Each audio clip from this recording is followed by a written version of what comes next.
사랑하는 주님, 우리 모두가 다 주님의 것입니다. 주님께서 먼저 우리를 당신의 것으로 불러주셨기에 우리 모두가 다 당신에게 속해서 주님께서 우리 가운데 베푸신 그런 모든 사랑과 은혜 가운데 있는 것을 봅니다.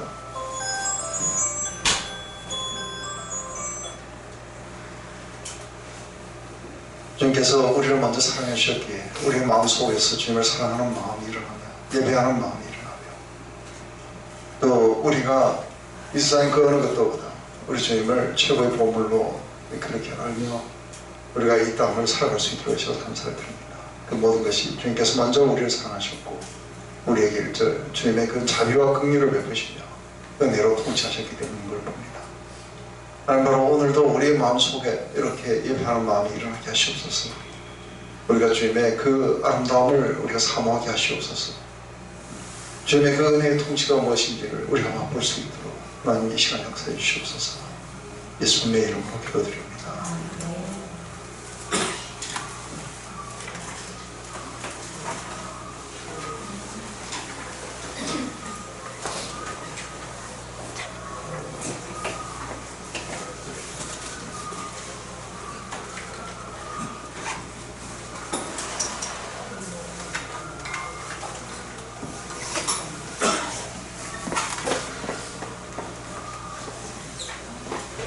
네, 이렇게 지난 시간에 우리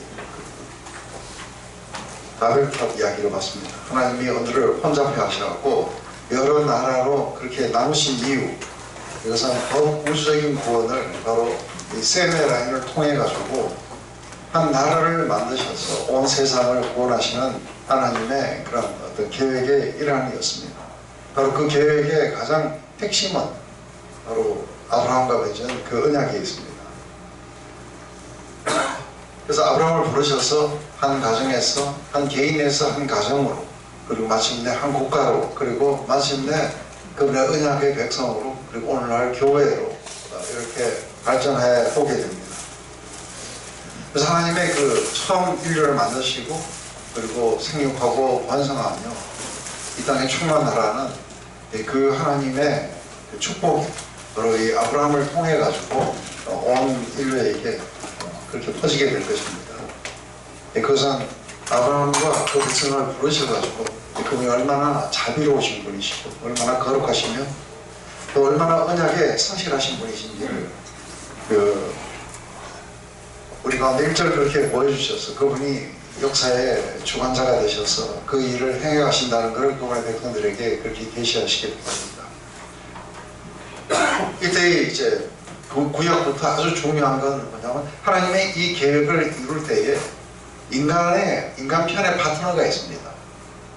이 인간 편의 파트너는 절대적인 그 믿음으로 살아가야 됩니다. 하나님이 그 약속을 지키실 것이라는 것을 철저하게 그렇게 믿음으로써 살아가야 됩니다. 아브라함도 다른 믿음의 영웅들처럼 험이 상당히 많은 사람이었습니다. 그렇지만 이제 점점 하나님의 자비와 그리고 하나님의 그 언약의 성실하심을 경험해가면서 믿음이 그렇게 자라가게 될 겁니다. 그래서 한 걸음씩 한 걸음씩 걸을 때마다 아브라함에게는 하나님 얼마나 자비로우신 분이신지, 얼마나 언약에 성실하신 분이신지, 어떻게 은혜로 통치하시는 분이신지를 점점 이렇게 알아가게 됩니다.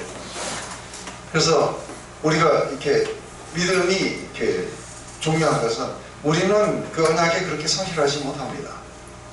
그래서 디모데후서에서 이렇게 이야기해요. 2장 13절에 우리는 일양 미쁨이 없을지라도, 미쁨이 없다는 건 우리는 그렇게 페이스풀하지 않다는 거죠. 성실하지 않다는 거죠.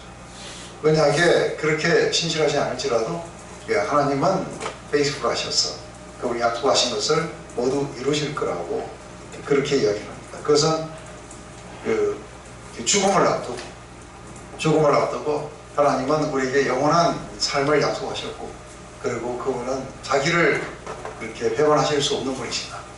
결국은 그분이 약속하신 것을 다 이루실 것이다. 그것에 대한 믿음을 갖다가 이렇게 나타내는 것이 굉장히 중요한 거라고 이야기합니다. 그래서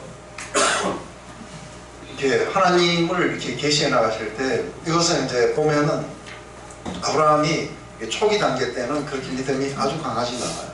그래서 믿음으로 시작된 그 여정들.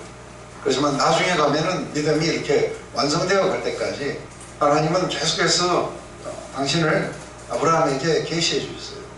그래서 그 계시와 하나님을 그렇게 경험해 가면서 믿음이 점점 더 이렇게 커져가는 거죠.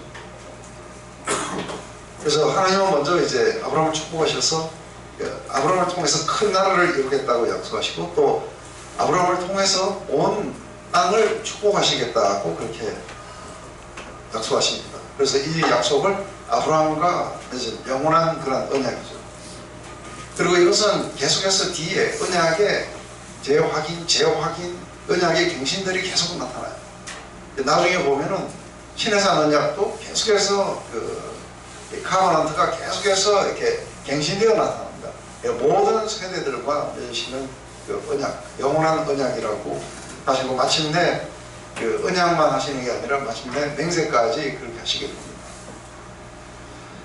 그래서 아브라함은 굉장히 중요한 게 여기에 보면은 뭐 에녹도 나오고 노아도 나오고 막 이런 사람 나오는데 이런 사람들은 다 이렇게 한두 줄에 그거예요.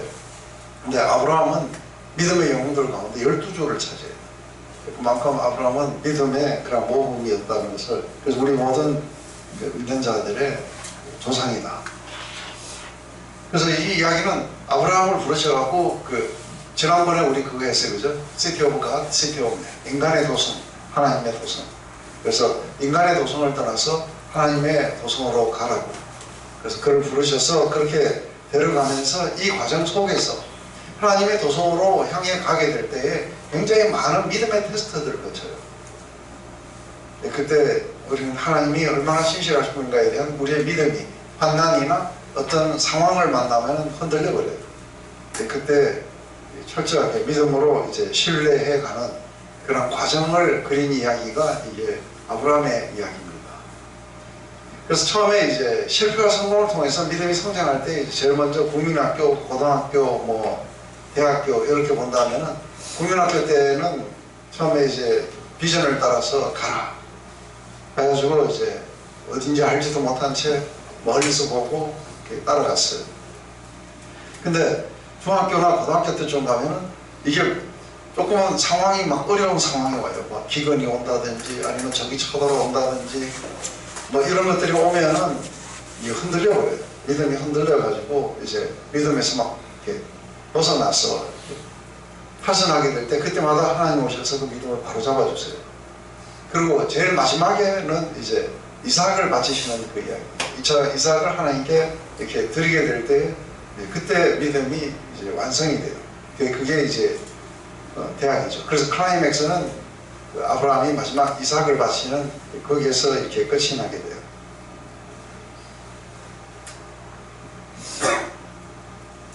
이 안에 굉장히 많은 게 이제 타임이라고 하면 아브라함은 어떻게 예수님을 포인트했는가. 그때 온 세상의 구원은 아브라함에게 아들을 주시겠다는 이 약속에 달려 있어요. 뿐만 아니라 이게 이삭이 태어날 때도 이렇게 초자연적인 탄생들을 이렇게 일으키게 돼요. 그래서 성령으로 사실은 잉태하게 돼요. 그래서 아브라함은 자녀를 그렇게 낳을 수가 없어요. 하지만 하나님의 도우심을 받아서 초자연적으로 이렇게 돼요. 다음에 이렇게 우리가 이삭을 데리고 하나님 앞에 이렇게 모리아산으로 지금 골고다 고원에 거기 가서 이렇게 바치는 이야기라든지 이런 이야기들은 상당히 비슷해요. 뿐만 아니라 아브라함 자체도 예수님을 포인트해요. 왜냐하면 바로 이 사람 안에 바로 너로 말미암아 온 땅이 축복을 받게 될 것이다. 나는 그런 모든 축복의 잠재력을 전부 다 가지고 있어요. 바로 이것은 예수님으로 말미암아 그렇게 될 수 있겠죠. 이게 하나님의 은혜라고 이야기할 때 우리가 여기에서 이제 한 가지 중요하게 이렇게 봐야 되는 것은 우리가 이렇게 인과응보라든지 현실적인 어떤 판단이라든지 이런 거는 여기에 안 맞아요. 도덕적이라든지 그리고 우리가 뭘 했기 때문에 하나님 어떻게 하셨다든지 이런 거는 이제 전부 다 배제가 돼요. 왜냐하면 그건 인간의 도성에서 일어나는 얘기예요. 하나님의 도성에서는 오직 하나님만이 모든 것이 됐어요. 그분의 자비가 전부고 그분의 은혜와 그분의 약속이 전부라는 걸 갖다가 알게 돼요. 그래서 하나님은 우리를 부르셔서 믿음으로 이렇게 살라고 하면서 우리를 인간의 도성에서부터 하나님의 도성으로 이렇게 옮겨가는 이런 과정들이 바로 이제 아브라함의 이야기가 있어요. 거기에 하나님의 은혜가 작용하고 있다는 걸 봐요. 하나님의 은혜의 통치가 어떻게 아브라함의 실패에도 불구하고 하나님은 실패하지 않았어요. 하나님이 그분의 계획을 우리를 통해서 뭔가를 이루시겠다는 그 계획이 확실히 성공하게 되는 요인은 어디에 있느냐 하면은 우리의 언약의 파트너의 성실함이 있는 게 아니라 하나님의 그 은혜에 있어요. 만약에 은혜가 아니면은 우리는 끝까지 갈 수가 없게 돼 있어요. 오직 하나님의 은혜만이 우리를 영광으로 내려가게 될 거라고 하는 걸 우리가 여기서 보는 거죠.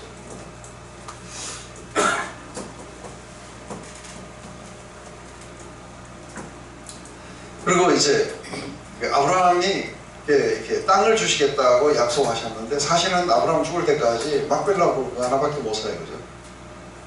근데 늘 그래서 이렇게 떠도는 이야기들이 나와요. 이러한 이야기들을 우리가 어떻게 이제 믿음의 테스트를 통해 갖고 마침내 이 땅은 아브라함은 그 땅을 그러니까 약속의 땅, 주시겠다는 땅을 갖다가 어떻게 받느냐 하면 사실은 자기 살아생전에는 안 일어나요. 이걸 뭐라 하냐면 멀리서 보고 환영했다. 그렇지만 하나님은 아브라함이 죽고 난 뒤에도 그 약속을 계속해서 이뤄갔어요. 그리고 마침내 이 땅은 또 새로운 그리스도 안에로 이렇게 바뀌게 되겠죠.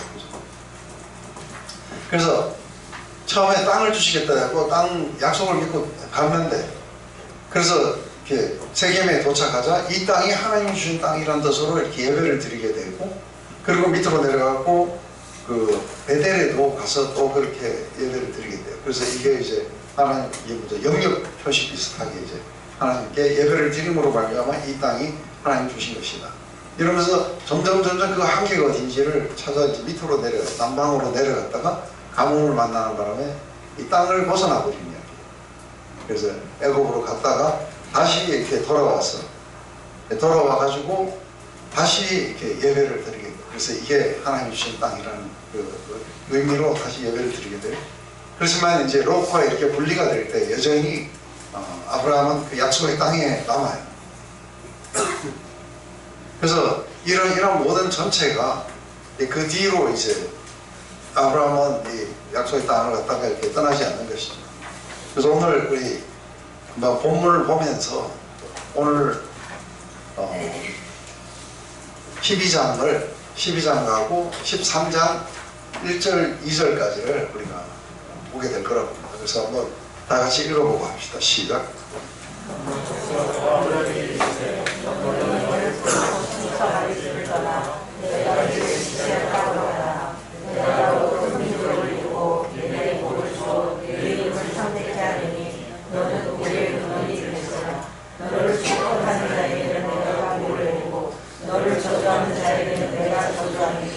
땅의 모든 족속이 너를 인하여 복을 얻을 것이니라. 이에 아브라함이 여호와의 말씀을 쫓아가고 그와 함께 했으며 아브라함이 하란을 떠날 때에 그 나이 77세라. 아브라함이 땅에 사라와 조가롯과 하란에서 온 모든 소리와 온 사람을 이끌고 가나안 땅으로 가라고 자신의 가나안 땅에 들어갔다. 아브라함이 그 땅을 통과하여 세겜 땅 고래 30이 나니 그때 가나안 사람이 그 땅에 거하였더라. 여호와께서 아브라함에게 나타나 가라사대 내가 이 땅을 내 자손에게 주리라 하신지라. 그가 자기에게 나타나신 여호와를 위하여 그곳에 나를 쌓고 그곳에서 배를 넓은 산으로 옮겨 장막을 치니 산은 베델이요 동은 아이라. 그가 그곳에서 여호와를 위하여 나를 쌓고 여호와의 이름을 부르더니 저녁을 한다고 모였더라. 네, 지금 이 이야기는 이제 약속의 땅으로 들어오는 이야기를 이렇게 하게 됩니다. 축복의 은혜를 맺고 그리고 하나님의 약속을 믿고 이 땅으로 지금 이제 점점 들어오는 그 이야기입니다. 그래서 우리가 들어오는 이야기 속에서 보면 이제 노아와 맺은 그 언약 속에서는 다시는 땅을 저주하지 않을 것이다. 이렇게 해서 이제 축복하시기로 약속하셨기 때문에 이제 아브라함을 통해 가지고 모든 땅들을 축복하고 그 있는 모든 생물들을 축복하겠다 하고 이제 그렇게 이야기했죠. 그때 이제 온 세상에 그런 축복이 전달되기 위해서는 아브라함에게는 믿음과 순종이 요구되었었어요. 그래서 하란이라는 것은 이제 우리가 보면은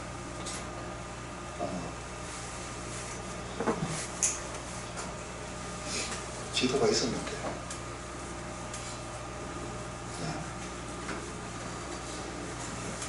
지금 원래 살았던 데는 이게 갈대아라는 건 이 바벨로니아 사람들입니다. 그 바벨론 사람들 보고 갈대인이라고 해요. 그래서 여기에 우르인데 여기에는 사실은 이게 유브라데스 강과 티그리스 강이 있어갖고 여기에 이때 당시에 어마어마한 그 국가가 하나 있었어요. 그게 뭐냐면 수메르예요. 수메르. 오늘날로 치면 미국이에요. 그래서 이게 우르나 이런 데는 그 미국의 맨하탄을 떠나가지고 지금 어디로 가는 거예요? 고성 저기에 통일전망대 글로 가는 거예요. 근데 갈 때에 여기가 지금 그 요르단이고 밑에 사우디아라비아예요. 이리로 못 가요. 왜냐면 여기 전부 사막이 있죠. 그래서 이 강을 따라서 여기로 하란으로 가게 됐어요. 하란에서 지금 다시 내려올 때 이렇게 다메섹으로 내려오고 그리고 이제 이 가나안 땅으로 들어오게 돼요. 그래서 나중에 우리 그 바빌론 포로로 갔던 사람들도 올 때 이렇게 와요. 갈 때 올 때 전부 이렇게 다니게 돼요. 그래서 하란으로 갔는데 하란으로는 언제 가느냐 하면은 그거는 정확하진 않아요. 근데 하란으로 이주할 때는 아브라함이 갔는 게 아니라 그 아버지 데라가 내리고 떠났던 거예요. 그래서 하란으로 이주를 해가지고 있다가 아마 70세에 이렇게 떠났다가 여기서 한 5년쯤 됐다가 75세에 이제 여기를 떠나가지고 이렇게 왔던 거예요. 그래서 지금 지도를 아무리 그걸 해도 잘 모르시겠죠. 우리가 갈 수 있을지 모르겠지만 어쨌든 터키가 여기에 있어요. 뭐 가든 못 가든 상관없어요.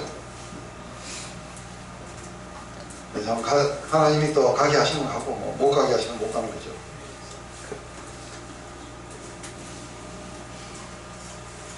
제일 먼저 아브라함을 부르는 7개의 요소가 있어요. 아브라함에게. 그래서 우리가 그걸 다시 한번 보면 여기서 아브라함에게 이르시되 너는 본도 친척 아비 집을 떠나 내가 내게 제시할 땅으로 가라. 제일 먼저 내가 너로 큰 민족을 이루게 하고 또 너에게 복을 주고 내 이름을 창대케 하고 그리고 너는 복의 근원이 되게 될 것이다. 또 너를 축복하는 자에게 내가 복을 내리고 너를 저주하는 자에게 내가 저주하겠다. 땅의 모든 족속이 너를 인하여 복을 얻을 것이다. 나중에 그냥 복 덩어리예요. 그래서 이 안에 7개의 그 요소들이 있게 되는데 이제 그걸 보면은 너로 큰 민족을 이루겠다. 또 내가 너를 축복하겠다. 내 이름을 창대하겠다. 그래서 너는 복의 근원이 될 것이고 또 너를 축복하는 자에게 축복하고 저주하는 자에게 저주하고 땅의 모든 족속이 너를 인하여 복을 얻으리라. 이 7개의 이 요소들을 가진 채 이제 이것은 아브라함에게만 이야기하는 것은 사실 아닌 거죠. 오늘날 교회에 대해서도 이야기를 하는 것이고 똑같아 부르심을 받은 모든 자들에게. 그래서 이 아브라함을 통해 가지고 모든 나라를 구원하시는 그 하나님의 그런 계획. 그래서 결국은 이 나라는 그 모세 율법의 그런 어떤 테스트를 거치게 되고 마지막에는 그 예수님 안에서 완전하게 완성되는 그런 나라고 이 아브라함의 축복은 아브라함에게서 끝나는 게 아닌 거죠. 아브라함에서 사실은 끝난다 하면은 아브라함은 죽을 때에 그렇게 뭐 유명하진 않아요. 이름이 창덕해야 되고 뭐 자녀도 그죠? 하나밖에 없다가 나중에 이제 그들아 통해갖고 몇 명 더 나왔지만 그거 가지고 뭐 민족을 이뤘다든지 이렇게 그렇게 볼 수는 없어요. 뿐만 아니라 여기 땅도 뭐 지금 자기 땅이라고는 돈으로 주고 산 것밖에 없고 하나님 주신 게 아니라 자기가 돈으로 주고 샀습니다. 그렇다면은 이 아브라함에게 있는 그 축복은 아브라함을 갖다가 훨씬 더 넘어서 창세기를 넘어가지고 그리고 마침내 그 가나안 땅 정복이 끝나고 난 뒤에도 사실은 이게 다 안 끝나요. 그래서 훨씬 더 이것은 구약을 넘어서서 마침내 그리스도 안에서 모든 것들이 다 성취되는 그 언약이라고 그렇게 봅니다.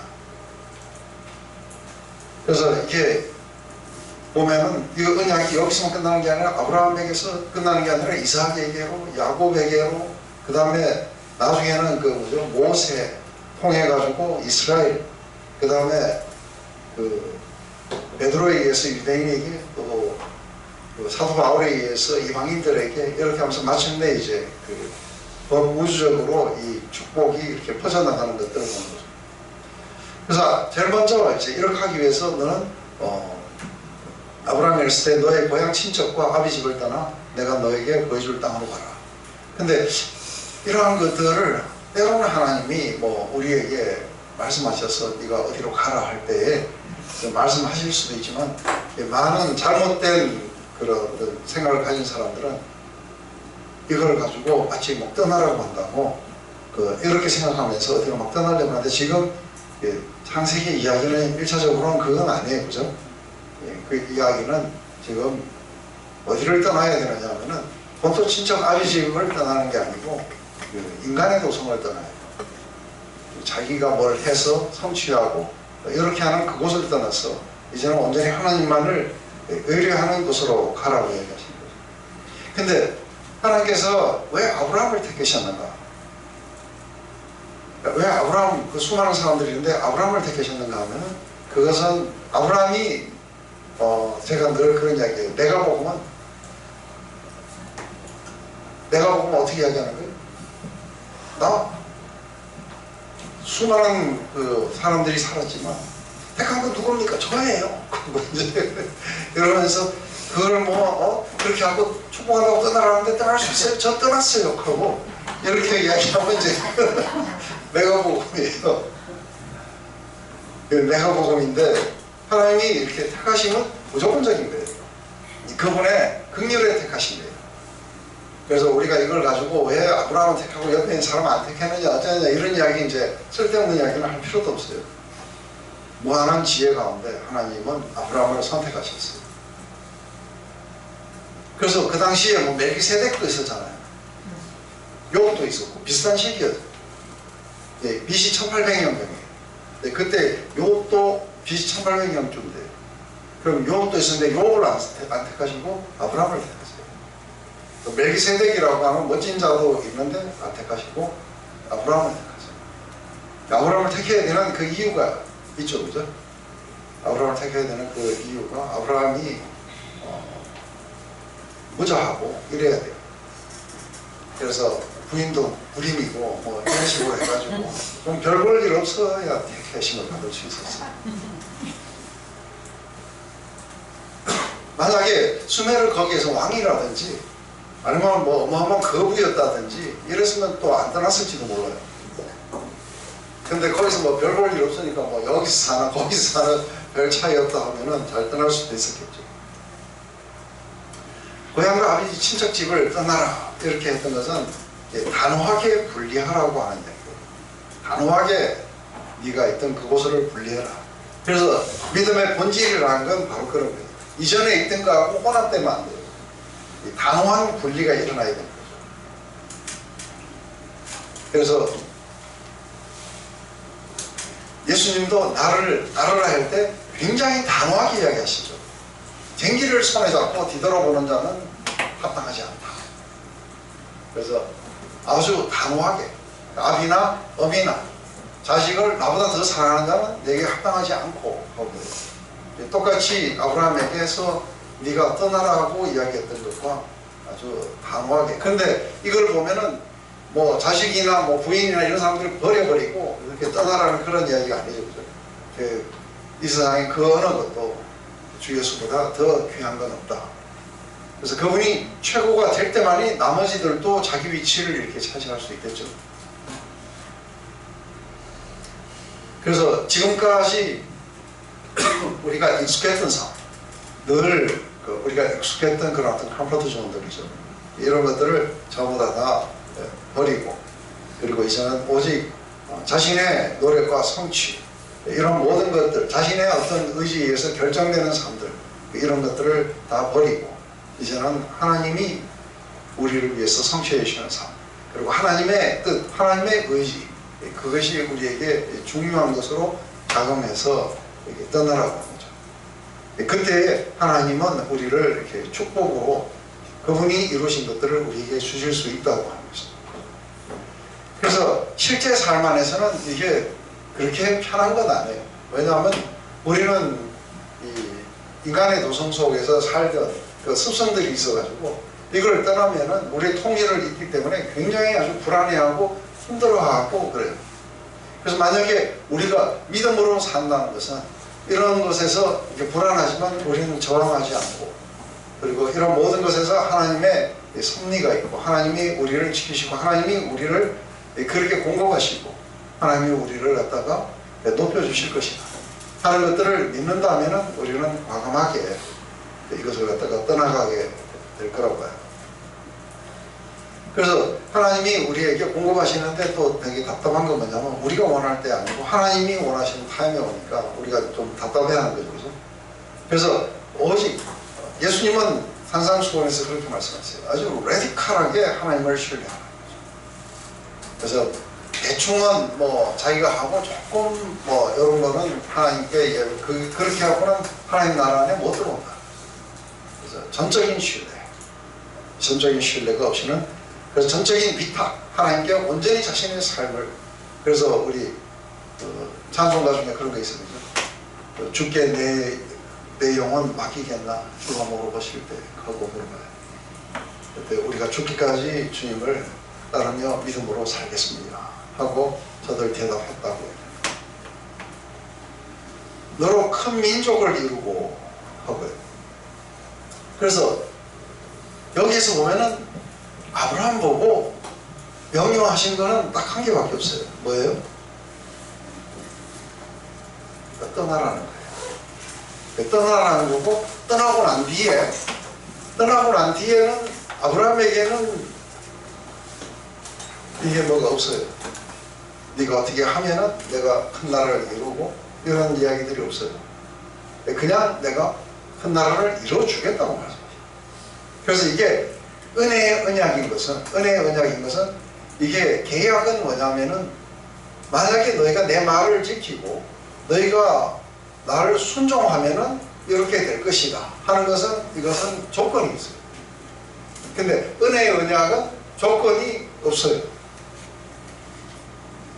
그래서 조건이 없기 때문에 하나님이 그렇게 제가 이걸 가지고 늘 그렇게 얘기하는데, 뭐 요새는 제가 뭐 이따가 끝나고 나서 제가 저녁을 살 테니까 요 앞에 오세요 하는데, 이걸 갖다가 믿느냐 안 믿느냐에 따라서 그것이 자기 것이 되느냐 안 되느냐일 뿐인 거예요. 근데 약속하신 이는 그렇게 하실 거예요. 근데 우리 편에서는 그것을 믿음으로 받아들였냐 안 받아들였냐의 차이밖에 없게 돼요. 그래서 은혜의 언약이기 때문에 제가 늘 그런 이야기를 해요. 그죠? 강의 시간에 졸지 않은 분들은 제가 밥 사겠습니다 이러면 이제 조건을 받아요. 근데 아무런 조건 없이 그렇게 될 수 있는 거죠. 우리 주님과 맺은 언약도 마찬가지예요. 주님과 맺은 언약도 우리에게 아무런 의무를 안 지어줬어요. 아무런 의무가 없고, 지금 의무자는 누구예요? 이 언약의 의무자는 누구냐면 하나님이세요. 하나님이 해 주셔야 돼요. 그래서 그 약속은 제가 오늘 밥을 사겠습니다 하고 이야기를 했으면 이 약속에 대한 의무자는 누구냐면 저예요. 그 상대가 아닌 거죠. 오직 하나님만이 그 의무자가 되셔야 돼요. 근데 왜 하나님만이 의무자가 되셔야 돼요? 하나님만이 의무자가 되셔야 되는 그 이유는 그렇지 않으면 인간의 도성이에요. 그래서 여기 하나님의 도성은 하나님이 전부 일하시고 인간은 그것을 인조이하는 나라예요. 근데 이게 이제 우리 안에 온전하게 잘 들어오기 어려워요. 왜냐하면 우리는 여전히 우리가 일해가지고 우리가 뭔가를 획득하고 이라는 것에 익숙해 있기 때문에 이게 잘 이렇게 들어오지 않겠죠. 그래서 성경에서 이야기했을 때 우리가 그 사도 바울이 순종하라고 이야기할 때 그 순종은 뭘 말하는 건지 이해되세요? 믿음의 순종. 도에 순종하라고. 도가 뭐예요? 십자가의 도. 이게 복음이에요. 복음의 순종이기 때문에 믿음으로 받아들이는 걸 갖다가 뭐라고 이야기하냐면 순종이라고 해요. 어떤 하나의 룰을 갖다가 따른다는 그것이 아니라 하나님이 하신 것을 갖다가 우리가 믿음으로 받아들이는 것을 순종이라고 그렇게 해요. 근데 제일 먼저 한 가지, 내가 너로 큰 민족을 이루고 했을 때에 큰 민족을 이루는 데 있어서 상당히 그 문제가 있어요. 지금 큰 민족을 이루는 데 있어서 방해가 어떤 게 있어요? 큰 민족을 이루는 데 있어서 어떤 게 방해가 돼요? 네? 자식이 없는 게 아니죠. 불임인 거예요. 자식이 없어도 불임이 아니면 나오면 돼요. 문제는 불임의 아내예요. 그래서 이게 아브라함에게는 믿음의 첫 번째 시험이 있을 수가 있어요. 내가 너로 하여금 큰 민족을 이루겠다 했는데 보면은 불임의 아내가 있는 거예요. 그러면 이제 불임의 아내를 통해서 하나님이 큰 민족을 이루실 때 아브라함에게는 믿음의 이게 테스트가 돼요. 그걸 믿고 따라가야 되는가? 그래서 굉장한 거죠. 그래서 불신이 얼마든지 생길 수 있다고 봐요. 그런데 이 불신을 갖다가 극복하고 이렇게 떠나갔다고 하는 것이죠. 그 다음에 내가 너에게 이게 복을 주고, 이게 여태까지 이게 창세기에서의 복은 이렇게 번성이라든지 다산, 그리고 이렇게 승리, 뭐 이런 이야기들이에요. 그래서 생명의 능력, 뭐 생명을 강화하거나 이런 것들이 이제 이 복의 그런 어떤 이야기였는데, 근데 이게 복을 준다고 이야기를 했을 때는 이제 나중에 가면은 이제 생육이 중도하고 화대해석하고 이제 이런 이야기들이 이제 나중에 나오게 되거든요. 내 이름을 창대케 하겠다. 내 이름을 창대케 하겠다. 이것은 단순하게 그가 누군지를 이야기하는 거죠. 근데 아브라함이 이름이 얼만큼 유명했을까 했을 때, 그래서 어느 조그마한 지역에서는 아브라함이 누군지를 알았을 거라고 봐요. 그래서 그 밑에 지방에 누구의 아비멜렉이라든지 바로도 속아가지고 알았지만 그 이름이 속여먹은 자지 이게 뭐 창대하다든지 이런 거 하고는 조금 거리가 먼 것 같아요. 근데 한 가지 놀라운 건 뭐냐면 이 아브라함을 자기의 조상이라고 이야기하는 3대 종교가 있어요. 유대인들도 아브라함을 자기의 조상이라고 하고, 이슬람도 조상이라고 하고, 기독교도 조상이라고 하고.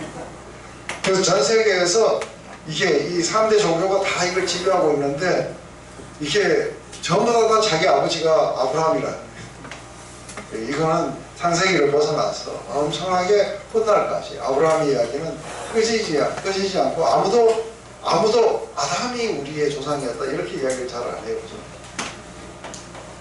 그리고 에녹이나 노아 뭐 이런 이야기들은 잘 안 해요. 근데 아브라함이 자기의 아버지라고 조상이었다고 그 이야기들은 굉장히 많이 하죠. 그래서 죽은 후에 훨씬 더 이렇게 이름이 이제 창대케 되어 나가는 거예요. 거기에다가 이제 범우주적인 축복은 뭐냐면 너를 축복하는 자를 내가 축복하고 너를 저주하는 자를 내가 저주하고 너는 복의 근원이 될 것이고 땅의 모든 족속들이 너로 말미암아 복을 얻게 될 것이다. 그래서 지금부터 이거는 굉장한 거예요. 이거는 굉장한 건데 이거는 아브라함 때에도 이루어져요. 근데 이게 굉장한 게 뭐냐면 지금부터 여러분이 잘 되고 못 되고는 저를 어떻게 대하느냐에 따라서 달라집니다 하고 이렇게 이야기한다면 굉장한 거 아니에요? 저를 축복하면 여러분들도 축복을 하나님으로부터 축복을 받을 것이고 저를 저주하면 하나님으로부터도 저주를 받을 것입니다. 이건 뭐 대단한 거예요. 그래서 온 세상은 아브라함을 어떻게 다뤄야 되는가에 따라서 축복과 저주로 갈라져요. 그러면 이 아브라함은 누구의 타입이에요? 아브라함은 누구의 타입이에요? 지금부터 세상은 아브라함을 어떻게 다루느냐에 따라 달라져요. 아브라함을 축복하면 축복을 받고 아브라함을 저주하면 저주를 받아요. 그러면 이 관점 속에서 아브라함은 누구의 타입이냐? 그렇죠. 예수님. 온 세상은 예수님을 어떻게 다루느냐에 따라서 축복과 저주로 갈라지게 돼 있어요.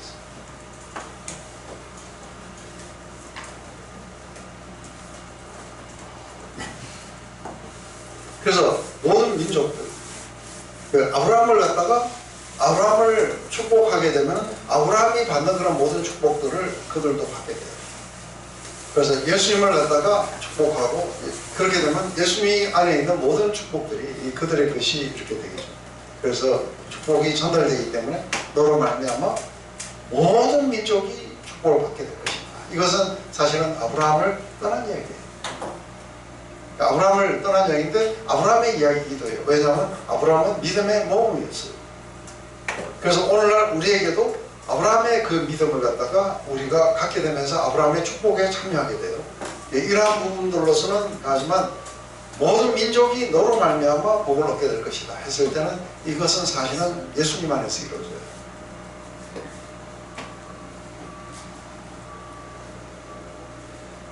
근데 어느 날 하나님이 나타나셔서 그렇게 말씀하시면 어떻게 돼요? 너의 이름을 창대케 하고 너를 축복하는 자를 내가 축복하고 그리고 너를 저주하는 자를 내가 저주하고 너를 복의 근원이 될 것이고 이 땅에 있는 모든 민족이 너로 말미암아 복을 얻게 될 것이다. 이런 이야기를 들으면 공허하게 들려요? 아니면 까무라쳐야 돼요? 까무라쳐야 되는데 공허하게 들릴 수도 있어요. 제대로 실감이 안 나면 굉장히 공허하게 들릴 거예요. 안 그러면 내 영혼을 송두리째 빼앗길 수도 있어요. 이것은 모든 것을 하나님이 말씀하신 것을 내가 어떻게 믿음으로 받아들였냐 안 받아들였냐에 따라서 이게 완전히 실체가 다르게 나옵니다. 공허한 것인지 아닌지 이렇게 나옵니다. 그래서 한번 여러분들이 개인의 본성을 넘어서 한 사람이 자신의 개인의 본성을 넘어서 다른 모든 사람들에게 복의 전달자가 된다는 것. 이런 것은 어떤 것일까? 다른 사람에게 축복을 가져다 주는 존재가 된다는 건 어떤 걸까? 이런 것들을 한번 도대체 어떤 느낌이 들 것 같아요? 한번 나의 본성을 넘어 다른 사람에게 그 축복을 전달하고자 내가 설 수 있다는 건 도대체 어떤 느낌일까? 이건 정말 어메이징한 이야기고 그리고 자신의 문제를 다 잊게 만들게 되겠죠. 그죠? 그리고 모든 사람들이 나를 어떻게 취급하냐에 따라서 운명이 달라진다고 생각하면 그것도 또한 상당한 것이겠죠. 이제 하란으로부터 가나안으로 들어가는 그 여정을 해야 되는데 좀 쉬었다가 하겠습니다. 또 가나안으로 오는 여정이에요. 그 여정에 이제 아브라함이 여호와의 말씀을 따라갔고 롯도 그와 함께 갔으며 아브라함이 하란을 떠날 때 75세였다. 아브라함이 그의 아내 사레와 조카 롯과 하란에서 모은 모든 소유와 얻은 사람들을 이끌고 가나안 땅으로 가려고 떠나서 마침내 가나안 땅으로 들어갔더라. 근데 여기에서도 이렇게 보면은 한 가지 이제 어메이징한 이야기가 있어요. 아브라함이 75세에 떠났어요. 근데 이때 떠났을 때 이제 거기에 같이 하란에 같이 살았던 사람들이 있어요. 아버지 데라도 있었고 또 삼촌도 있었고, 그래서 그 삼촌에 또 밑에가 이게 누구냐면은 나중에 누구예요? 라반이죠, 그죠? 라반, 리브가 이런 식으로 이렇게 나오게 되는 이 여기를 갖다가 아람이라고 해요, 그죠? 아람어 할 때 이제 이렇게 하는 거예요. 근데 한 가지 이제 여기서 그 특이한 부분은 뭐냐 하면은, 근데 아브라함이 그냥 이렇게 뭐 아버지가 죽고 그래서 이제 더 이상 뭐 이렇게 모셔야 될 사람도 없고 이렇게 하고 이렇게 떠난 게 아닌 거예요. 이걸 어떻게 하느냐면 11장 제일 마지막에 보면은 이야기가 나와요. 데라가 70세에 아브라함을 낳았어요. 그리고 205세에 죽었어요. 그러면은 70세에 나와가지고 지금 75세니까 27이 14하고 145세 때 떠났어요. 그러면 205세에서 죽었으니까 아브라함이 떠나고 난 뒤에 데라는 하란에서 60년을 더 홀로 살다가 죽어요. 그래서 늙은 애비 홀로 두고 영영 어디를 가느냐 해가지고 아버지를 그렇게 살아계신 채 이렇게 떠났다는 거를 나이 계산을 해보면 그렇게 나와요.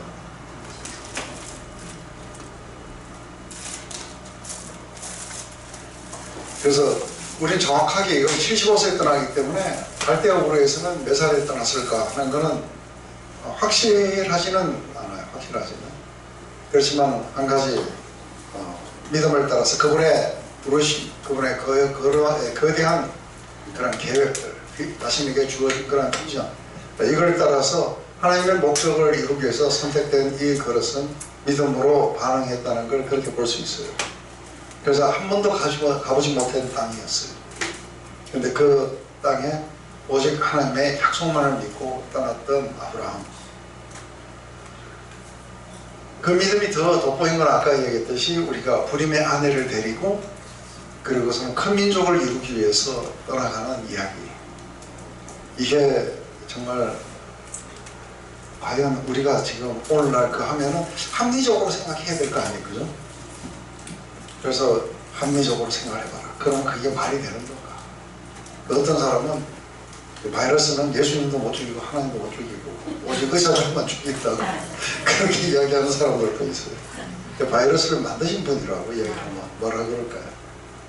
이딴 걸 왜 만들었냐고 또 그러겠죠. 네? 하나님이 창조하시지 않는 건 하나도 없어요. 근데 그게 바이러스든 질병이든 뭐든 그건 하나님의 그런 어떤 목적을 수행하게 되어 있어요. 근데 그거를 받아들이지 않으면 우리 믿음은 반쪽짜리 믿음. 그래서 그거는 사단이 마치 만든 것처럼 사단도 창조자예요. 이게 잘못된 믿음으로 향해 그렇게 나갈 수 있다는 거죠. 그래서 사실은 왜 이런 일이 일어나는지는 뭐 자기들의 개인적인 사정의 이야기는 안 나오지만 수메르 이게 BC 3000년부터 어마어마한 강대국이었는데 4대 문명의 발상지 중에 하나가 바로 그거예요, 그죠? 강을 따라 사는데 이게 광하강, 그다음에 나일강, 티그리스, 유프라데스 이 4개가 4대 문명의 발상지예요. 근데 가장 발달된 그 도시를 떠났어. 그래서 하나님의 그 뜻을 이루기 위해서 전혀 알지도 못하는 그 땅으로 향해 왔는데, 그래서 이게 그냥 이렇게 읽어보면은 그냥 뭐 그렇게 하고 왔다 이러는데 이게 어떻게 믿음의 여정인가를 갖다가 우리는 다시 보게 되죠. 그래서 마지막 이게 땅을 통과하는 이야기가 또 나와요. 아브라함이 그 땅을 지나 세겜 땅 모래 상수리 나무에 이르니 그때 가난한 사람이 그 땅에 거주하였더라. 여호와께서 아브라함에게 나타나 이르시되 내가 이 땅을 내 자손에게 주리라 하신지라. 자기에게 나타나신 여호와께 그가 그곳에 제단을 쌓고 거기서 베델 동쪽 산으로 옮겨 장막을 치니 서쪽은 베델이요 동쪽은 아이라. 그가 그곳에서 여호와께 제단을 쌓고 여호와의 이름을 부르더니 점점 남방으로 넘어갔더라. 그래서 단을 쌓는 이야기가 지금 2번이 나와요. 한 번은 이게 세겜이었고 그리고 한 번은 이렇게 베델에서 이렇게 하게 돼요. 근데 이 땅을 주시겠다고 했는데 문제는 빈 땅이 아닌 거예요. 그 땅에 누가 살았냐 하면은 이게 거주민들이 있었는 거죠. 가난한 사람들이 그 땅에 거주했다. 그 땅을 주시는데 지금 문제가 뭐냐면 그 땅을 이미 차지하고 있는 사람들이 있었다는 것 또한 아브라함에게는 상당히 이렇게 믿음을 무너뜨리는 이야기일 거예요. 왜냐하면 와보니까 뭐 이렇게 아무도 없는 그런 빈 땅이들 하면 이게 하나님 주시려는 거 하는데 이미 그 땅에 사람들이 다 살고 있고 다 이게 그들이 소유하고 있어요. 그렇게 되면은 아브라함의 믿음을 무너뜨릴 수 있는 그런 부분이었을 거예요. 근데 거기에 이미 가나안 땅에 사람들이 전부 다 거주하고 있는데도 불구하고 이게 상수리 나무 밑에서 하나님께 이렇게 단을 쌓고 하나님이 이제 거기서 나타나셔갖고 이 땅을 너에게 주겠다 말씀하시는 거예요. 근데 지금 자매님을 불러가지고 미국 맨하탄에 거기에서 이 땅을 너에게 주겠다. 그러면 뭐라고 그러실 거예요? 기절을 하긴 하겠는데 이게 다 주인들이 다 있어요. 안 그래요? 주인들이 다 있는데 그런데 거기에서 하나님이 주신다고 하니까 어떻게 해요? 그것을 믿음으로써 단을 쌓아요. 그리고 하나님께 예배를 드려요. 이 땅은 하나님이 내게 주시는 그런 땅이라. 그러면서 이때는 정확하게 지경이 안 나와요. 나중에 나와요. 지경이 안 나오니까 어디까지인지를 몰라요. 그죠? 그래서 남쪽으로 조금씩 내려오니까 이게 베델이라는 곳에 왔어요. 그죠? 우리 지난번에 베델에 가보니까 제가 이 세겜하고 이게 베델에 이렇게 가봤어요. 그죠? 근데 여기가 왜 이렇게 중요한 것인가 하고 항상 보면 여기에서 이제 앞으로 이 세겜에서 일들이 많이 벌어져요. 세겜이 베델이에요? 아니요. 세겜에서 베델로 올라가라고 했죠. 나중에 야곱에게는. 근데 야곱은 세겜에 거하기를 원했어요. 근데 베델은 상당히 높은 지역인데 가보면 전부 돌밭이에요. 그래서 도대체 이곳이 뭐가 그렇게 중요했길래 여기에서 이렇게 예배를 드리고 이런 것들이 있었을까 하고 이제 생각을 해봤죠. 근데 뭔가가 지형이 이들이 보기에는 조금 더 그래갖고 특별히 이제 상수리 나무가 뭔지 아세요? 네? 상수리 나무 보여드릴까요? 이거 우리 딸집 앞에 있는 거예요. 도토리 나무. 이게 집이 지금 3층짜리인데 어마어마하게 이거 하나가 완전히 건물 전체를 다 가려요. 그래서 전부 이게 햇빛을 다 받아서 어마어마하더라고요.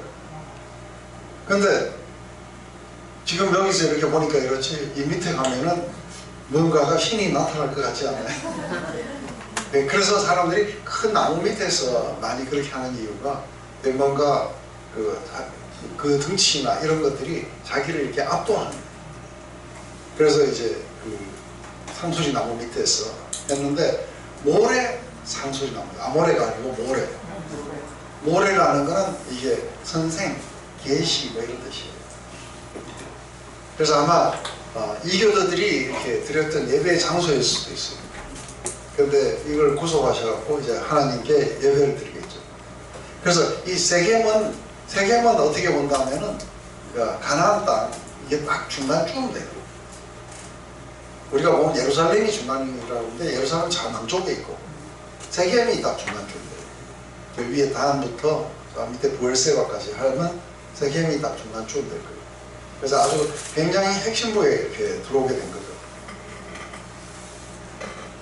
그래서 어마어마한 이렇게 크기의 높이 여기에 아마 예배를 드리기에 이렇게 적합한 것이 아니었을까.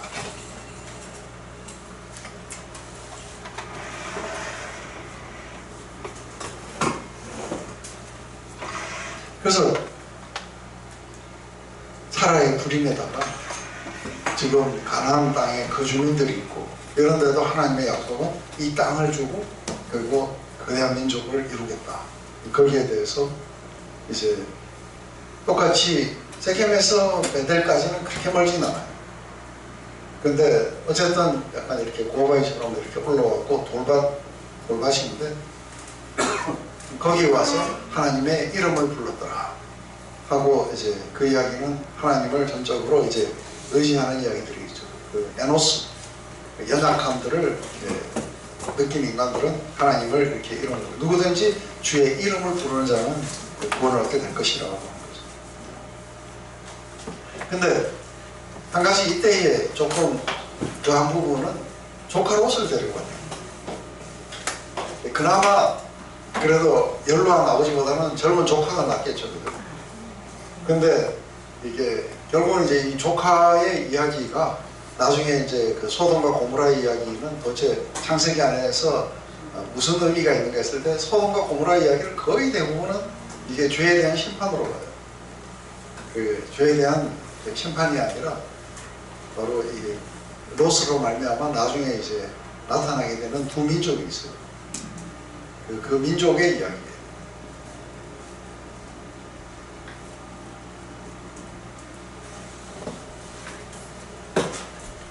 그래서 상당히 처음 가는 지역이니까 굉장히 낯설고 두려웠을 거라고 봐요. 그래서 낯설고 두려운 그곳에서 하나님이 이곳을 나에게 주시기로 하셨다.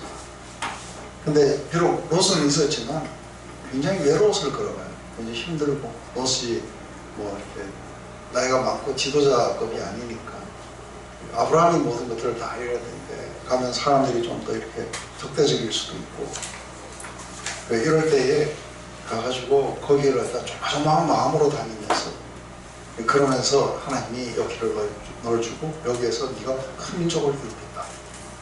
그리고 너를 해하는 자들을 내가 해하고 하면서 일어났던 너는 모든 민족이 너로 말미암아 복을 얻게 되시다. 사실은 이게 굉장히 거리가 먼 이야기예요. 근데 이제 이걸 믿고 그렇게 따랐던 것이죠.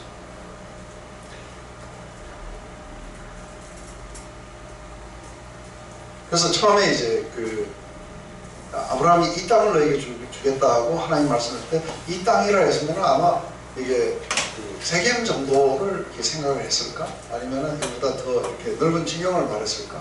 그리고 왜 남방으로 이렇게 내려갔는지는 뭐 그러면 거기에서 지내면 되는데 왜 남방으로 내려가는지는 불분명해요. 근데 어쩌면은 나중에 보면은 이게 세겜 사람들이 조금 약간 그 좀 적대적인 것들도 있어요. 그래서 디나의 강간 사건이라든지 뭐 이런 것들이 다 거기서 일어나게 되죠. 그래서 아마 피해서 내려갔는지 어쩐지 모르지만 베델이라고 하는 그때는 없었어요. 루스라는 곳이고 루스라는 곳이고 사실은 제가 생각할 때는 그때 뭐 돌짝밭에 사람들이 그렇게 많이 살지는 않았을 거라고 봐요. 거기에도 가서 이제 믿음으로 하나님께 근데 하나님이 이제 그 아브라함에게 나타나신 게 그렇게 많지는 않아요. 하나님이 직접 그분의 그 임재를 나타내는 건 이게 이제 이때 이후로 2번 더 나타났어요. 그래서 그때는 이렇게 흥황하게 많이 나타나지 않고 이삭에게도 2번, 야곱에게는 이게 한 번밖에 이렇게 나타났어요. 그리고 이 땅을 너와 네 자손에게 주겠다고 말씀하세요. 그래서 계속해서 그 자손들에게도 똑같은 약속을 그렇게 하신 거예요. 그래서 사실은 이스라엘의 개념 속에 상당히 중요한 건 땅은 하나님의 것이다. 하나님이 지으셨기 때문에 인간의 영혼이 소유하지 못한다.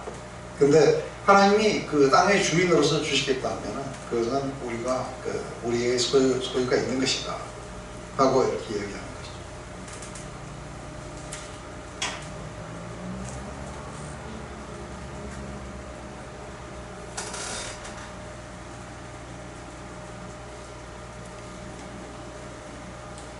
근데 이게 다 베델에서 단을 쌓았는데 이때는 하나님이 이렇게 나타나시지도 않고 아마 아브라함이 자기가 스스로 거기서 이렇게 단을 쌓고 이렇게 했는데 사실은 이게 베델이 마지막까지 이스라엘의 마지막까지 우상의 본거지가 돼요. 그래서 제가 굳이 그 베델을 가보려고 했거든요. 베델을 가고 왜 이곳이 그렇게 우상의 본거지가 됐는가. 근데 일단은 그냥 뭐 이런 데다가 이거 짓는 뭐 신당 같은 거 짓는 건 잘 없는 게 그냥 뭐 평범한 농토 같은데 이런 데는 잘 안 지을 거라고요. 뭔가가 힘이 출몰할 것 같은 그런 어떤 비슷한 지형이라 해야 되죠. 근데 진짜로 우리 깜짝 놀라지 않았어요. 갑자기 전혀 바위라고 안 보이다가 갑자기 그냥 막 바위 투성이에 땅이 확 나타나고, 그래서 우리 그 헤브론에 들어갔을 때 완전히 전부 포도밭이듯이, 그게 아주 굉장히 좀 약간 지형이 어떤 부분에서는 약간 신비로운 부분들도 있었어요. 높고, 첫째 이제 좀 높아야 하나님과 가깝다. 이제 저 밑에 가가지고 신당을 짓고 이런 사람들은 없어요. 일단 지형이 상당히 제일 높은 곳이고, 그리고 아주 바위들이 굉장히 많으니까 아마 예배드리기에 상당히 좋은 곳이었지 않았을까. 그렇게 생각을 해보는 거죠.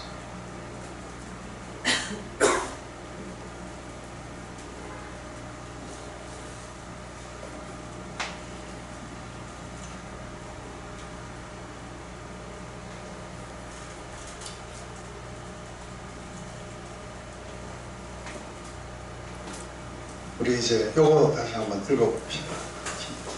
시작. 하나님의 기름이 있으므로 아브라함이 그를 보호하여 그리로 내려갔으니 이는 그 땅에 기름이 심하였습니다. 그가 애굽에 가까이 이를 때 그 안에 사내들을 말하되 나를 위해 그대는 아름다운 여인이라. 애굽 사람이 그대를 볼 때에 이를 이는 그의 아내라 하고 나는 죽이고 그대는 살리리니 원컨대 그대는 나의 누이라 하라. 그리하면 내가 그대로 인하여 안전하고 내 목숨이 그대로 인하여 보존하겠노라 하니라.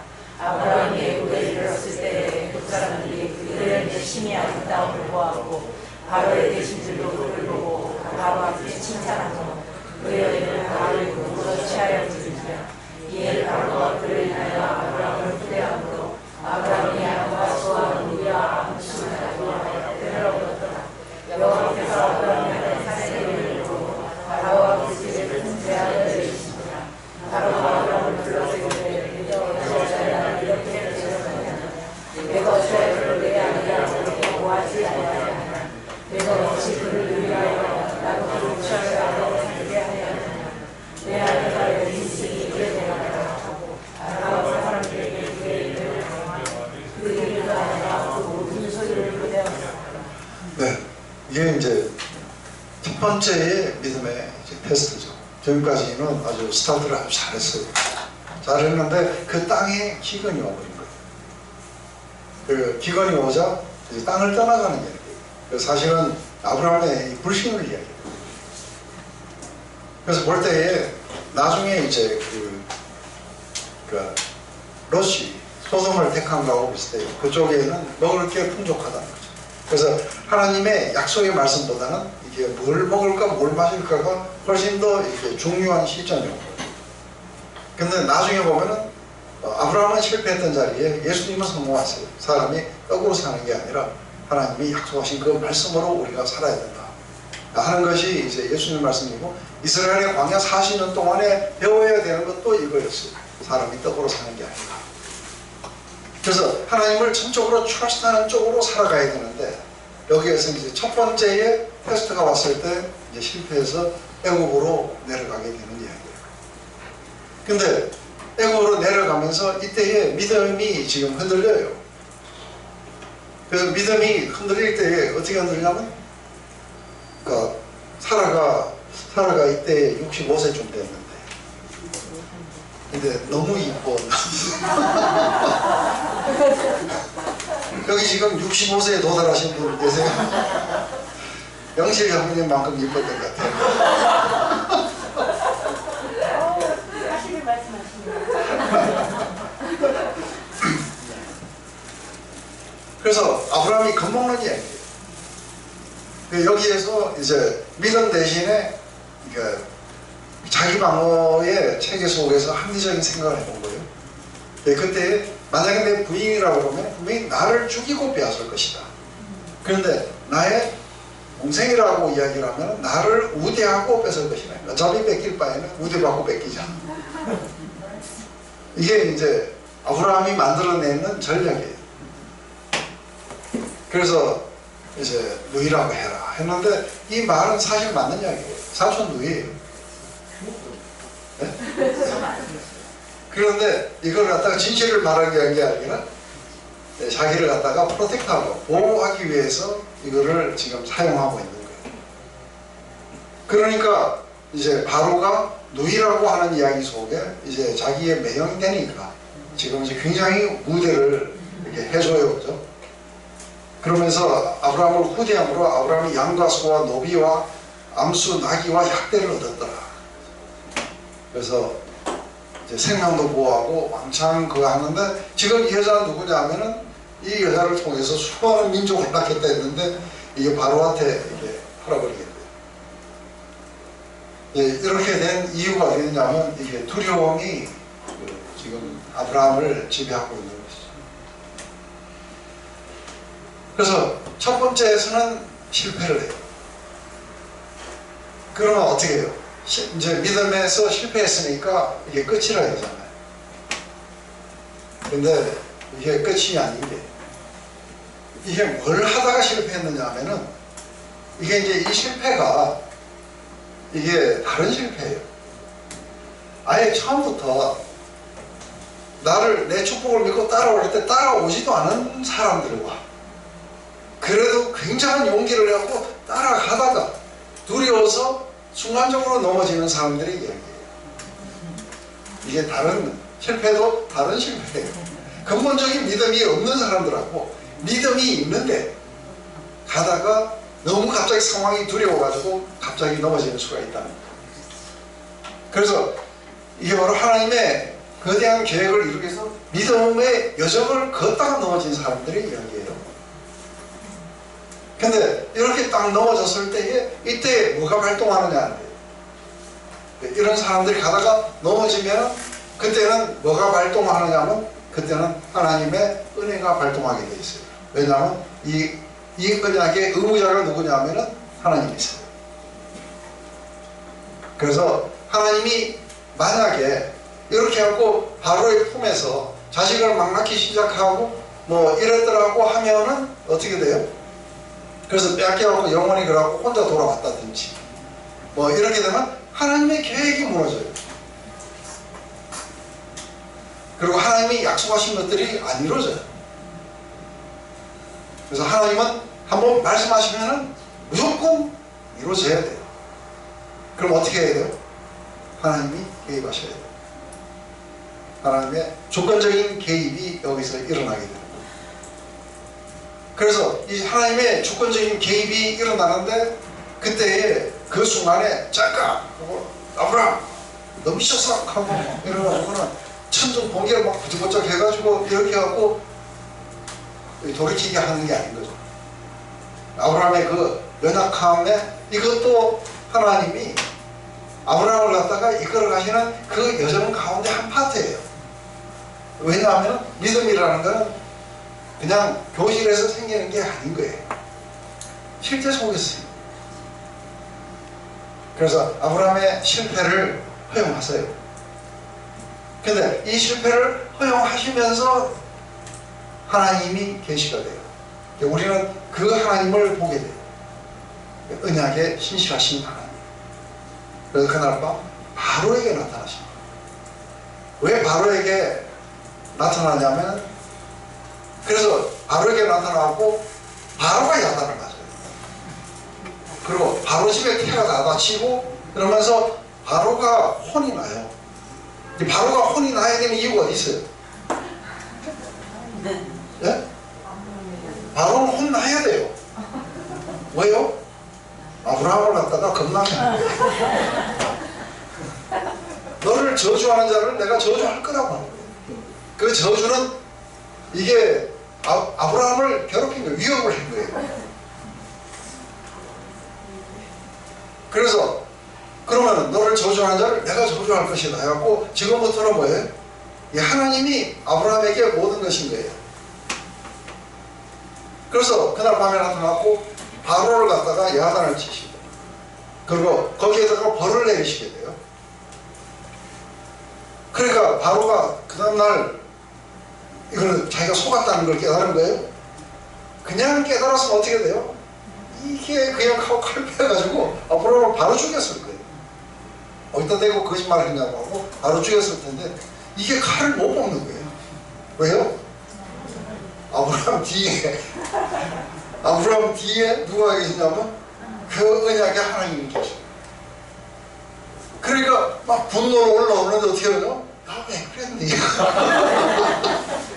난 말을 하지. 이렇게밖에 이야기를 못하는 거예요. 그러니까 야 그거 아까 줬던 거 낙대하고 노비하고 그거 다 돌려주게 한 데리고 가라 이렇게도 말 못하는 거예요. 이제 지금은 바로가 벌벌 떠는 거죠. 근데 또 뭐 잘났다고 또 아브라함이 축복하니까 풀려요. 그래서 이걸 통해 가지고 너를 저주하는 자를 내가 저주할 것이다. 근데 너로 말미암아 또 세상이 복을 얻게 될 것이다. 넌 복의 근원이 될 것이다.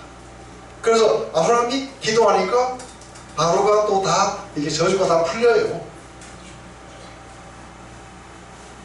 이건 아브라함이 어떻게 해서 된 게 아니라 하나님이 아브라함을 세워가시는 이야기인지 이해되세요? 이거를 한번 딱 겪고 나니까 아브라함 안에는 지워지지 않는 뭔가가 나타나요.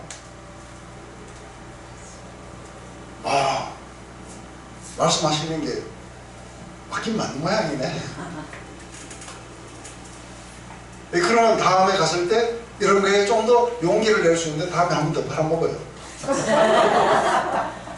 그리고 아주 재벌의 관열에 들어가게 되죠.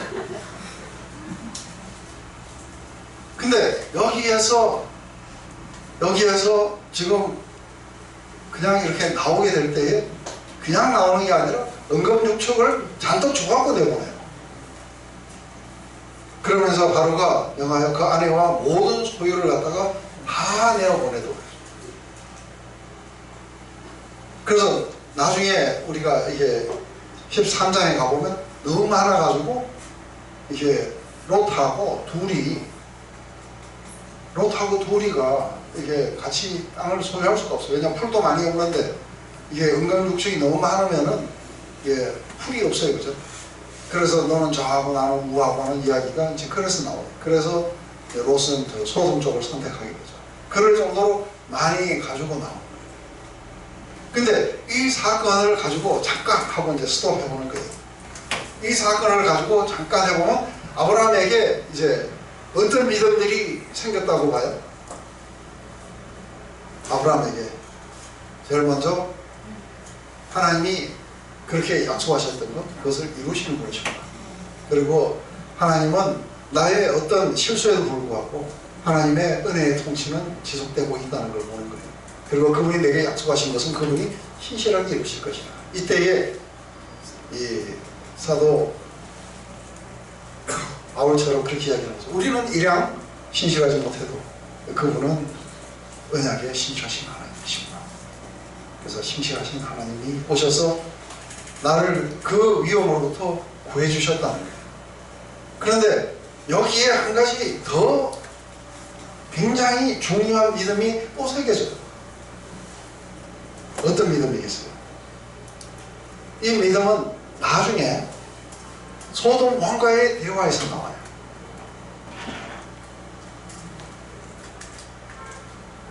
소돔 왕과의 대화에서 아브라함이 이 믿음을 나타내요. 기억나는 게 없으세요?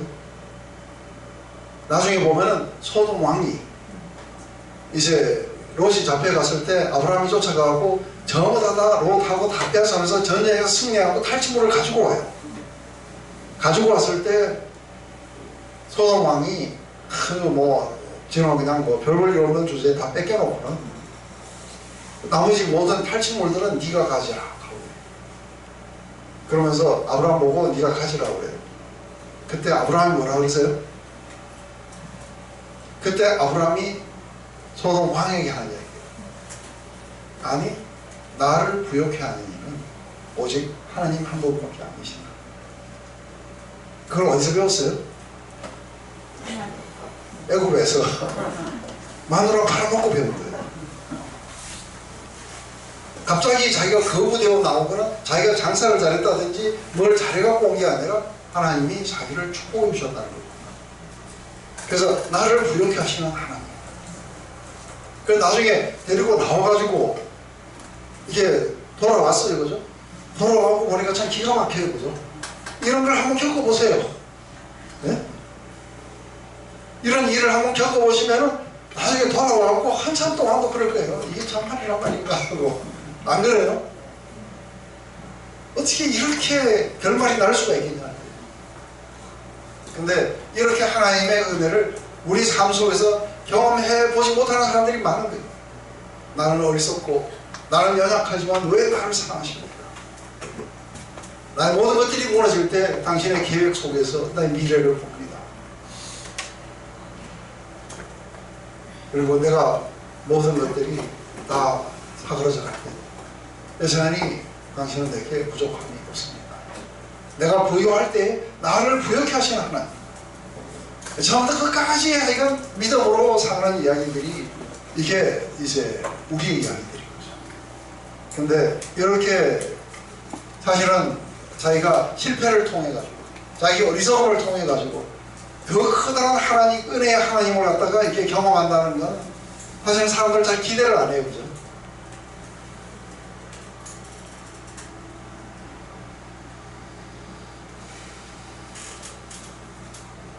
여전히 믿음에 파선했고 기근을 겁내고 생명을 잃을까를 겁내고 그리고 바로에게 아내를 바쳤지만 이런 파산 속에서도 다시 약속의 땅으로 되돌아오게 하세요. 왜냐하면 이 땅을 너에게 주겠다고 약속하신 거예요. 근데 우리가 이런 그 은혜의 언약 가운데 있다는 거 아세요? 내 주와 맺은 그 언약은 영 불변하십니다. 누구든지 나를 믿는 자마다 멸망하지 않고 영원한 생명을 얻게 될 것입니다. 바로 이 믿음의 예전 속에서 여러분들이 한 번 엎어졌다고 두 번 엎어졌다고 그게 취소되거나 사그라들지 않아요.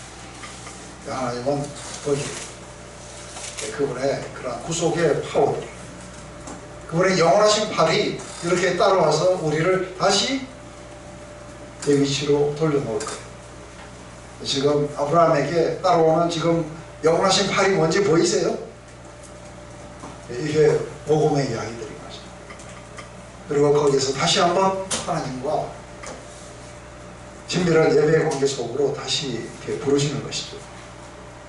근데 기근이 왔을 때 애국으로 가지 말고 유프라데스 강으로 갔으면 어떨까요? 그 아주 거기에는 기근 같은 것도 없고 그죠? 아주 풍족한 그런 땅이에요. 고향으로 안 돌아갔어요. 그래서 살짝 그 밑에 가가지고 뭐 얻어먹고 그리고 올라오고 아마 그렇게 생각을 했을 수도 있겠죠. 살아남기 위해서 빵을 선택했던 이야기들. 난 왜 고향을 떠나서 여기서 이 고생을 합니까? 하면서 믿음의 파선을 일으키면서 고향으로 돌아가야겠다. 이렇게 충분히 생각할 수도 있습니다. 근데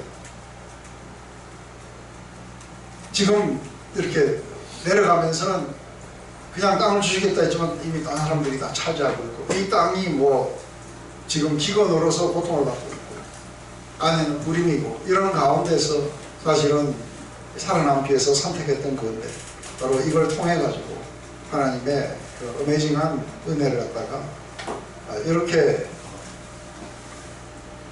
경험하게 되는 것이죠.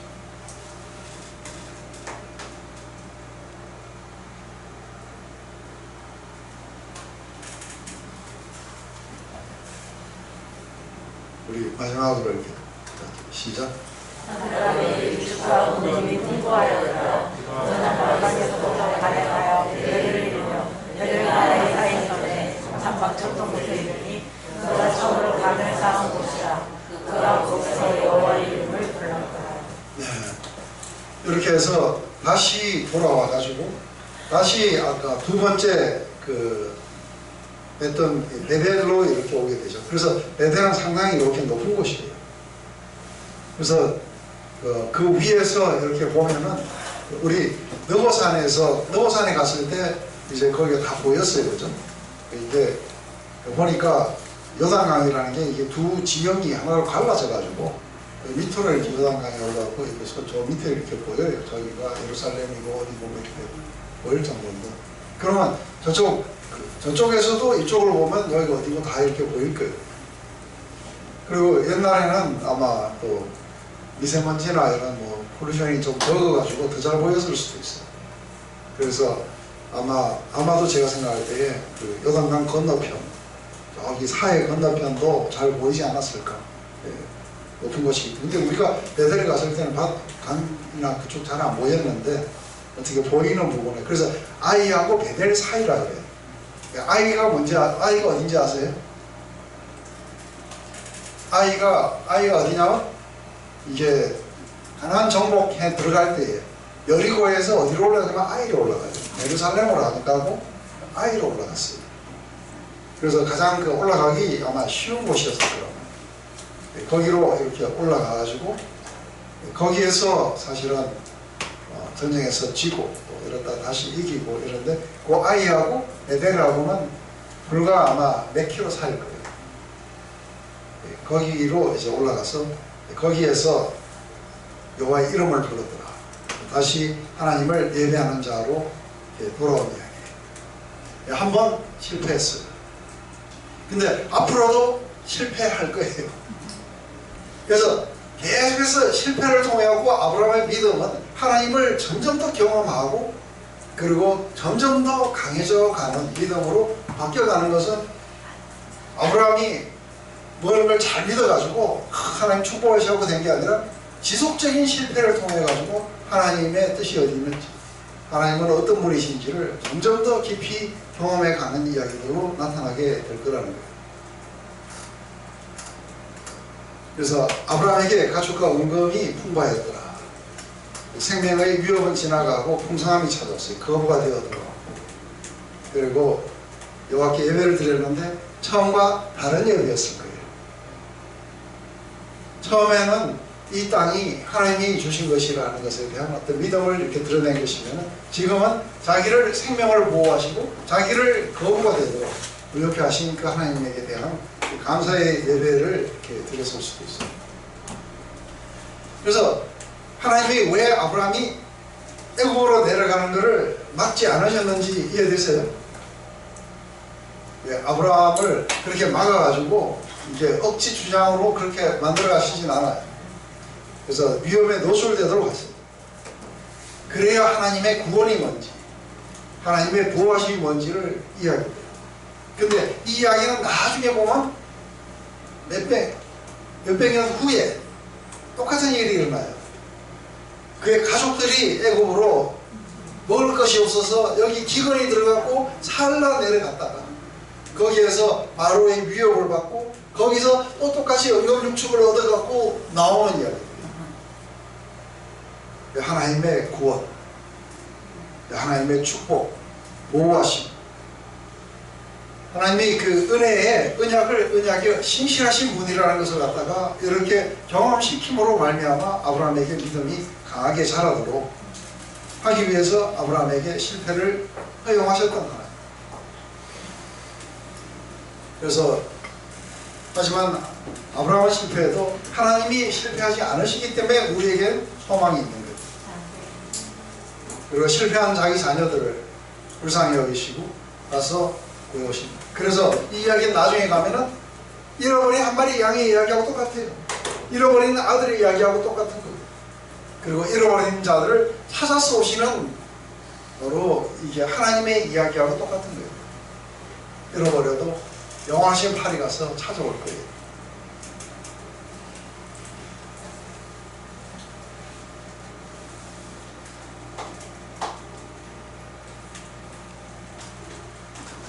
이게 오늘 12장부터 시작해서 이제 13장에 돌아오면은 이제 아브라함이 롯과 이렇게 갈라지는 이야기, 그리고 14장에 가면은 이제 남방 왕들이 와가지고 이제 롯을 잡아가는 바람에 전쟁이 일어나고 돌아오다가 이제 살레모 멜기세덱을 만나는 이야기, 그리고 이제 나중에 15장에 가면은 그 언약을 맺는 이야기, 하나님이 다시 언약을 재확인시켜 주시는 이야기, 이런 이야기들과 이렇게 함께 지금 어우러지게 되죠.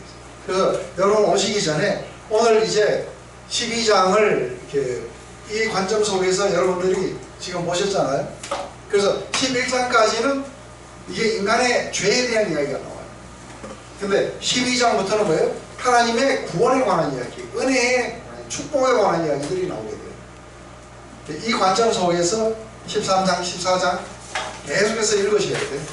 그래서 아브라함의 이야기에 아주 절대 이렇게 정점은 21장에 끝나지만 거의 25장 돼야 아브라함이 사라져요. 예. 이걸 한번 그 관점 속에서 쭉 한번 읽어갖고 그러고 또 그렇게 오셔야 돼요. 안 그러면은 여기서 그냥 이렇게 하는 걸로 맞추시면 안 돼요. 이제 조금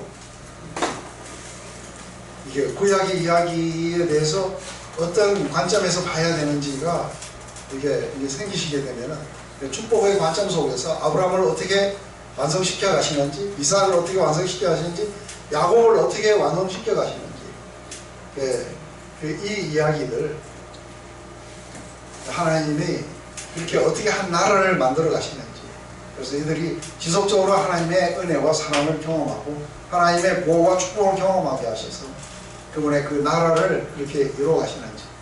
근데 여기에서 인간들은 별일 없어도 괜찮아요. 왜요? 하나님이 이루시고 하나님이 보호하시고 이들은 인조하게 되어 있어요. 그리고 이들은 믿음으로 살라고 부르신 거예요. 이게 신약의 우리 복음의 아주 핵심이에요. 그죠? 믿음으로 말미암는 의. 이게 하나님의 도성의 이야기. 그래서 이걸 인간의 도성의 이야기로 읽어보니까 말이 안 되죠. 우리가 이 인간의 도성의 관점, 인본주의적 관점 속에서 성경을 읽으니까 이게 이해가 안 되는 거예요. 여기서 벗어나서 우리가 하나님의 도성, 여기에서 읽어보면 다 이해가 됩니다. 제가 기도하고 마칠게요.